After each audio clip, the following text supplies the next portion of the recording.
హామీలు ఇవ్వడం జరిగింది. దాని సాధన చేసుకోవాలని, ప్రభుత్వం మీద ఒత్తిడి తీసుకురావాలని మరి 14వ తారీఖు కామారెడ్డిలో ఈ సమగ్ర కులగణ యాత్రలో మన ప్రియతమ నాయకుడు బడుగు బలైన వర్గాల ఆశాజ్యోతి మన బీసీల టైగరు మరి జాతీయ అధ్యక్షుడైన జాల్ల సీనన్న 14వ తారీఖు నాడు కామారెడ్డిలో ప్రారంభించి మరి అన్ని జిల్లాలు నిర్వహించుకుంటూ ఈ రోజు మన సూర్యాపేటకు రావడం జరిగింది. వారికి ప్రత్యేకంగా స్వాగతం సుస్వాగతం తెలియజేస్తున్నాను.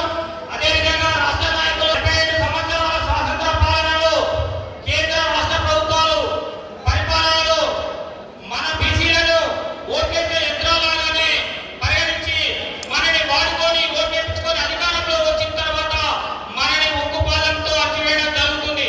మరి రాజకీయంగా మనకు రిజర్వేషన్లు లేకుంటే మరి 2% ఉన్న ఈ అగ్రకుల సంపన్న వర్గాలు మరి ఈ దేశాన్ని ఈ రాష్ట్రాన్ని పరిపాలించడం వల్ల మనకు రావాల్సిన హక్కులను కానీ, మనకు రావాల్సిన రిజర్వేషన్లు కానీ, చట్టసభల్లో మనకు రావాల్సిన రిజర్వేషన్లు కానీ రాకపోవడం వల్ల మనము రోజు రోజుకు క్షీణించిపోవడం జరుగుతుంది బీసీ ప్రజలందరం కూడా. కాబట్టి ఈ యొక్క బీసీ కులగణన చేస్తే మరి ప్రభుత్వాలకు ఏమవుతుందంటే బీసీల వాటా మరి వాళ్ళకు తమాషా ప్రకారంగా మరి వాళ్ళ రిజర్వేషన్లు విద్యా ఉద్యోగాల్లో రాజకీయాల్లో ఇవ్వవలసి వస్తారన్న ఉద్దేశంతో మరి బీసీ కులగణనను తొక్కిపట్టడం జరుగుతుంది.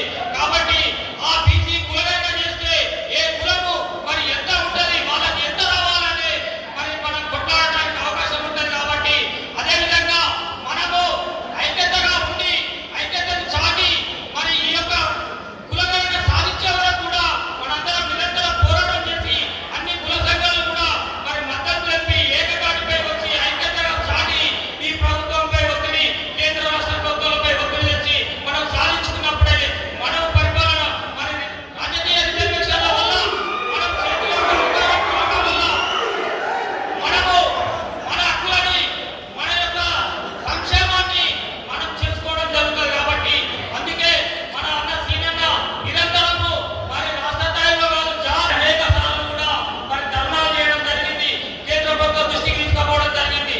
అయినా కూడా ఈ ప్రభుత్వాలకు నిమ్మర్తినట్టుగా వ్యవహరిస్తున్నాయి. ఈ యొక్క బీసీలు ఎప్పుడు కూడా ఏకాలించాలనే ఉద్దేశంతో ఈ యొక్క పాలకులు మనని ఈ రకంగా తొక్కిపట్టడం జరుగుతుంది. కాబట్టి మనందరం కూడా ఏకతాటిపై వచ్చి మనము అన్ని కులాలందరం కలిసి ఏకతాటిపై వచ్చి ఈ యొక్క రాష్ట్ర ప్రభుత్వం అయితే కేంద్ర ప్రభుత్వం అయితే వాళ్ళని మెడలు వచ్చి మనం కులగణన సాధించుకుంటేనే మన విద్యార్థులకు ఉద్యోగాలు కానీ మరి అదేవిధంగా మరి చదువులో కానీ మరి రిజర్వేషన్లు వస్తే మనం ఉన్నత స్థాయికి ఎదగలుగుతాం. కాబట్టి ఆ రకంగా ముందుకు వెళ్ళాలని అందరూ కూడా ఈ యొక్క సమావేశానికి ఇచ్చేసిన పెద్దలందరూ కూడా మరొకసారి పేరు పేరున మరి కృతజ్ఞతలు ధన్యవాదాలు తెలియజేస్తున్నాను. సంఘం రాష్ట్ర ఉపాధ్యక్షులు ఒక 2 నిమిషాలు మాట్లాడవలసిందిగా కోరుతున్నాను. మన బీసీ ఉద్యమ నాయకులు బీసీ బిడ్డలు ఎవరైనా రాష్ట్రం ఉన్నదంటే అది సూర్యాపేట బిడ్డలే.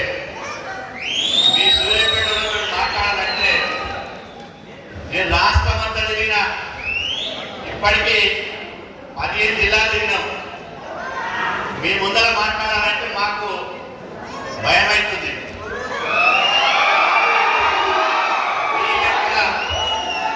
మీ లెక్క చాకు లెక్క బాకు లెక్క ఉన్నోళ్ళు ఎక్కడ లేదు. ఆనాడు నైజామాన్ని తరిమి కొట్టడానికి ఏం చేసిరు?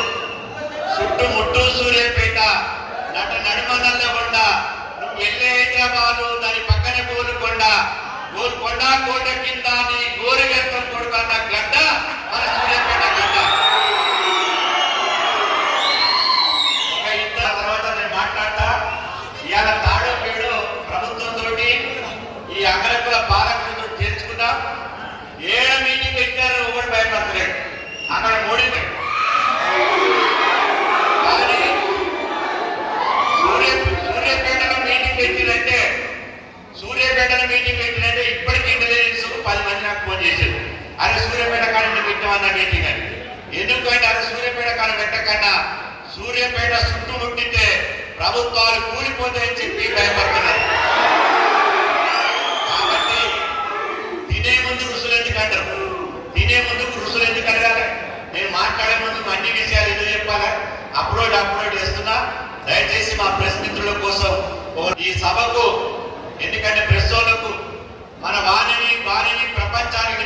వాళ్ళే, మన గొంతును ప్రపంచానికి వినిపించేటోళ్ళు వాళ్ళే. కాబట్టి వాళ్ళ కోసం ఎన్నో పనులు ఉంటాయి వాళ్ళకు. మనం కొద్దిగా లేట్ సభ నడిపించుకున్నాం కాబట్టి ఈ సూర్యాపేట సమగ్ర కులగణన సాధన సభకు అందరూ లేచినబడి సాంఘీభావం తెలుసు.